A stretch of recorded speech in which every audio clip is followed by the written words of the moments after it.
Welcome to Money Monday number 2. Here's Money Mongo, getting ready to take his money nap.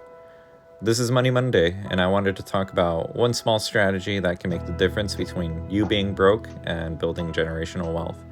But before I get into it, I want to thank my first and only subscriber. I don't know where Mongo and I would be today if it weren't for you, so thank you. Moving on, this strategy I want to share relies on 2 things that you need to understand and be familiar with before I tell you the secret. It won't work without it. These 2 things are discipline and patience. Without either one of these, you'll pretty much fail. You need to have the discipline to be consistent, being able to do this without fail every time you get paid, and this will pretty much make sure you're wealthier than you are now. Second is patience. Let's pretend your money is a plant and you're growing it. You need to be patient and let that plant grow while making sure it's getting the nourishment it needs in order for it to grow. Now, this strategy doesn't involve growing money trees. I wish it was that simple, but it's actually pretty close. This strategy is about paying yourself first. It's called the 10% rule or 1/10 rule. So let me explain. Every time you get a paycheck, the first thing you want to do before you pay any bills or anything at all is put away 1/10 of the net pay. So, for example, let's say you got $1,500. Before you pay any bills or do anything else with that money, you need to put away $150. It's really that simple, but here's the thing. You really do have to commit to not touching the money that you put away, and you have to let it grow. Let me go back to the plant analogy to kind of further explain how this works. Now imagine you have a plant and it just started sprouting and it has a few new leaves on it.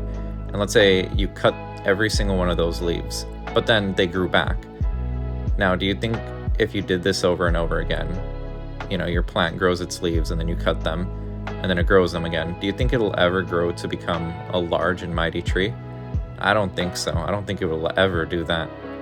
And that's pretty much what happens when you pull out of your savings. You never get the chance to really grow your money if you're constantly pulling it out. And this is an overlooked mistake by many people, including myself. I think some of the psychology behind this is you think that you'll be able to pay yourself the next time you get paid. You'll be able to pay yourself back for the money you pulled out of savings. But the problem is you spent a chunk of your time making that money, and that's time you're never going to get back. So you need to be really careful. It's a pretty slippery slope when you start doing that, and I know. So if you want to start your wealth journey, make sure you're putting away 10% of your income first every single time you get paid. If you commit to doing this, you'll be rewarded with commas in your bank account. Now, if you're already saving and you use this strategy, which a lot of wealthy people do, then be sure to put your wealth in a growth environment by tending to it and not ripping away from it. I hope you learned a little bit about saving and growing wealth this Money Monday. I also hope you achieve your financial goals and make your dreams come true through sound investments and financial stability. I also hope you enjoyed this video. Make sure you like, comment, and subscribe. And be sure to check out my other entries on my channel and on Notion. I'll see you tomorrow.